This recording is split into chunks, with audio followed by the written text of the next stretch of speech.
भगत भूमि भूसुर सुरभि सुरहित लागी कृपाल।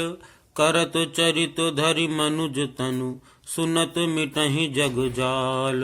अर्थात वही कृपालु श्री रामचंद्र जी भक्त भूमि ब्राह्मण गौ और देवताओं के हित के लिए मनुष्य शरीर धारण करके लीलाएं करते हैं, जिनके सुनने से जगत के जंजाल मिट जाते हैं।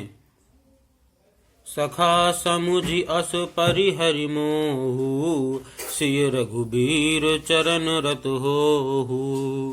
कहत राम गुण भाभिनुसारा जागे जग मंगल सुखदारा।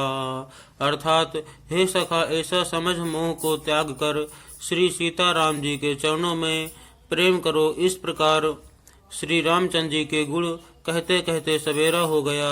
तब जगत का मंगल करने वाले और उसे सुख देने वाले श्री राम जी जागे। सकल सोच करि राम नहावा सुचि सुजान बट क्षीर मंगावा। अनुज सहित सिर जटा बनाए देखि सुमंत्र नयन जल छाए।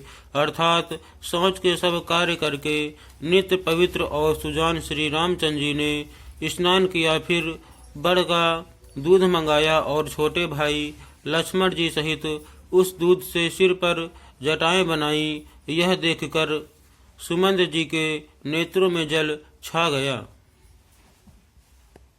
हृदय दाहु अति बदन मलीना कह कर जोरी बचन अति दीना। नाथ कहेउ अस कौशल नाथा लय रथु जाहु राम के साथा। अर्थात उनका हृदय अत्यंत जलने लगा, मुँह मलिन उदास हो गया। वे हाथ जोड़कर अत्यंत दीन वचन बोले, हे नाथ, मुझे कौशलनाथ दशरथ जी ने ऐसी आज्ञा दी थी कि तुम रथ लेकर श्री राम जी के साथ जाओ।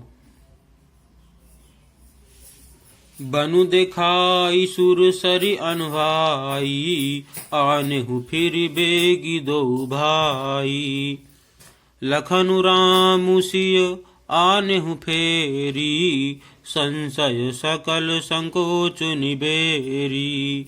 अर्थात वन दिखाकर गंगा स्नान कराकर दोनों भाइयों को तुरंत लौटा लाना, सब संशय और संकोच को दूर करके लक्ष्मण राम सीता को फिरा लाना। नप अस कहेउ गोसाई जस कहई करौ बलि सोई। करि बिनती पायन परेउ दीन बाल जिमि रोई। अर्थात महाराज ने ऐसा कहा था, अब प्रभु जैसा कहे मैं वही करूं, मैं आपकी बलिहारी हूँ।